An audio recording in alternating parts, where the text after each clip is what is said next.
یاران شورشگر و اشرف نشان، امروز عید مقاومت سراسری است، روز شهدا و زندانیان سیاسی و تشکیل ارتش آزادی بخش ملی.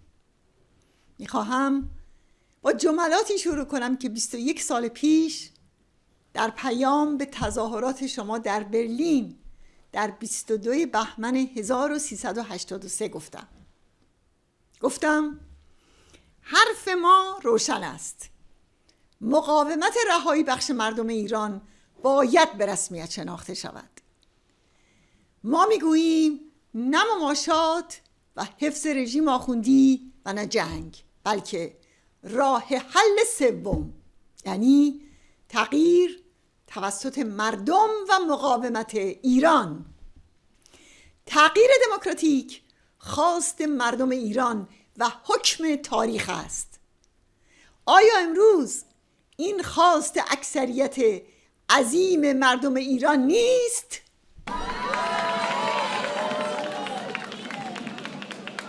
بارها گفته ایم که سیاست مماشات رژیم آخوندی را در ادامه سیاست‌هایش جری‌تر و جنگ را به کشورهای غربی تحمیل می‌کند و حالا چنین شده.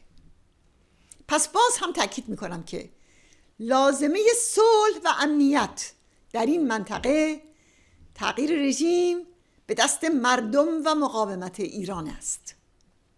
ما امروز در آستانه یک تغییر بزرگ هستیم، نه به طور خود به خودی و بدون پرداخت قیمت، بلکه با مقاومت سازمانی یافته، با فدای حد اکثر در جنگ اصلی که جنگ بین مردم ایران یعنی جبهه خلق با دیکتاتوری دینی ولایت فقیه است. جنگی که 44 سال از روز 30 خرداد سال 1360 تا همین امروز ادامه داشته و تا روز سرنگونی و روز پیروزی ادامه خواهد داشت، حتی بدون یک روز و یک ساعت تعطیل و مرخصی. آری، یک نبرد بیوقفه و بی امان.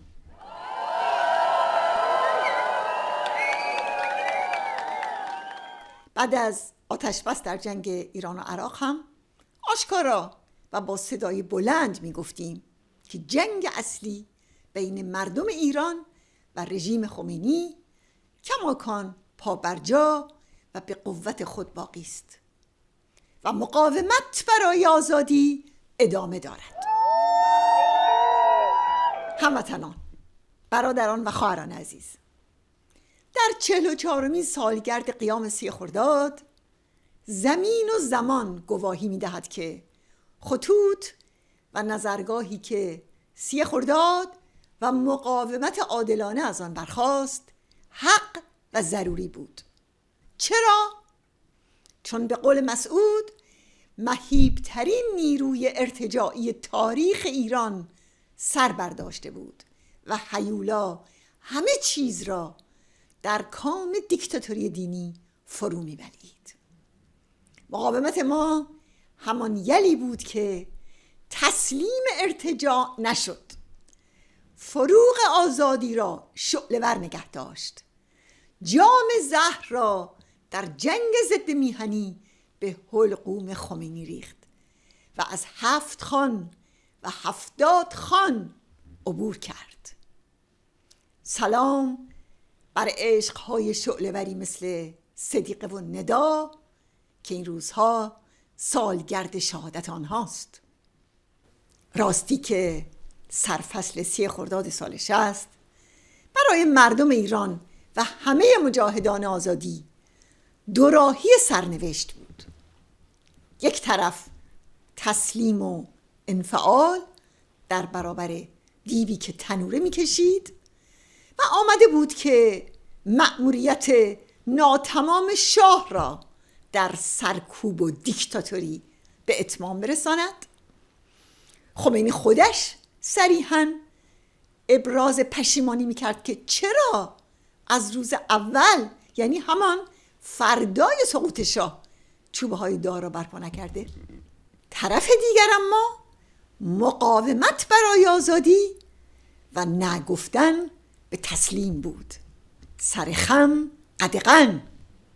ما مقاومت تمام عیار از سر نهادن به پای آزادی را برگزیدیم.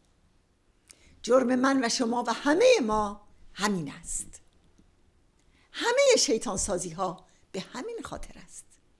به همین خاطر آخوند قاضی دادگاه 104 نفر هنوز بعد از 44 سال میگوید از این پس چنانچه ایرانیان مقیم خارج از کشور به دعوت متهمین یا سازمان متهم این پرونده در هر کجای دنیا میتینگی تشکیل دهند و حاضر شوند، به معنای هواداری از تشکیلات سازمان مجاهدین خلق قابل تعقیب در این دادگاه می باشند و دادگاه مکلف به اقدام قانونی است.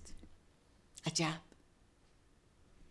ما هم کماکان مانند فردای 17 ژوئن بعد از آزادی از زندان تکرار می کنیم که اگر مقاومت برای آزادی گناه است، ما به این گناه بزرگ افتخار می کنیم. به زندان رفتن به خاطر آزادی افتخار می کنیم و به شهادت برای آزادی افتخار می کنیم.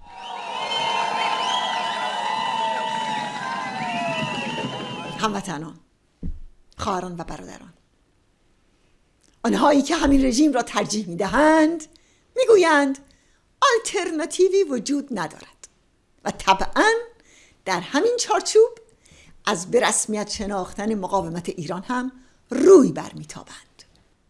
مقاومتی که برنامه و سابقه و عملکرد 44 ساله اون بر کسی پوشیده نیست. بهایی که پرداخته بر کسی پوشیده نیست.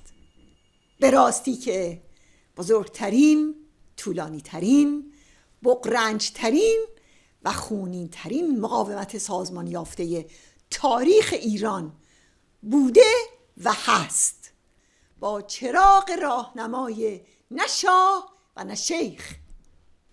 اما به نظر می رسد برخی تا خودشان آلترناتیوی نسازند و آن را دیکته نکنند، هرگز قبول نخواهند کرد که کشور ما هم با فرزندان رشیدش و با مردم ستم دیده‌اش آلترناتیوی دموکراتیک و مستقل با ساختاری مستحکم و آبدیده از آن خود دارد. کیست که نداند آلترناتیوی که به طور مصنوعی ساخته و دیکته شود حاصلی جز دیکتاتوری ندارد. یک لحظه فکر کنید که اگر 100 سال پیش ژنرال آیرونساید برای ما از طایفه قزاقان شاه می ساخت، اگر در شهریور 1320 متفقین به جای پسر شاه مخلوع به دموکراسی و جمهوری برای ایران رضایت می دادند، اگر در 28 مرداد 1332 علیه دکتر مصدق اون همه شیطان سازی و سپس آمریکا و انگلستان کودتا نمی کردند و سرانجام اگر شاه بنیانگذاران مجاهدین و چریک های فدایی را تیرباران و بقیه را در بند نمی کرد، آیا خمینی می توانست تمامی قدرت را به چنگ بیاورد و رهبری انقلاب ضد سلطنتی را برباید؟ هرگز. یک لحظه هم فکر کنید که اگر در 46 سال گذشته سیاست مماشات به طور همه جانبه علیه ما و ملت ما کار نمی کرد، امروز ایران و منطقه خاورمیانه چه تفاوتی داشت؟ بله، تغییر و انقلاب چیزی نیست که بتوان جلوی آن را گرفت.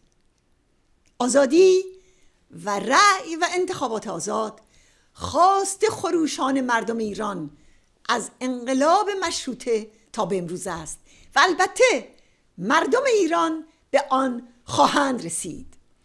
با همت و مبارزه مجاهدان اشرف در اشرف 3، شما اشرف نشانها، دلیران کانونهای شورشی در سراسر ایران و شورشگران و خلق محبوبتان،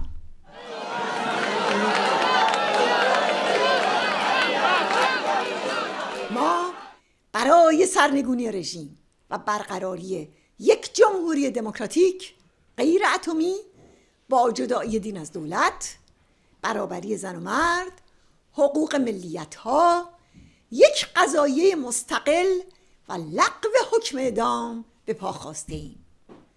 برای یک نظام کثرت‌گرا که مدافع صلح در خاورمیانه است.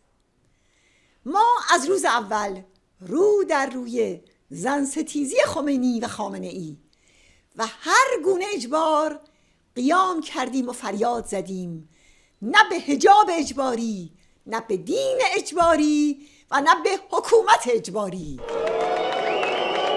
آری، انقلاب دموکراتیک مردم ایران پیروز می شود. سلام بر مردم ایران، سلام بر آزادی. ایران مریم آزادی، شورش حسین پیروزی. ایران مریم آزادی، شورش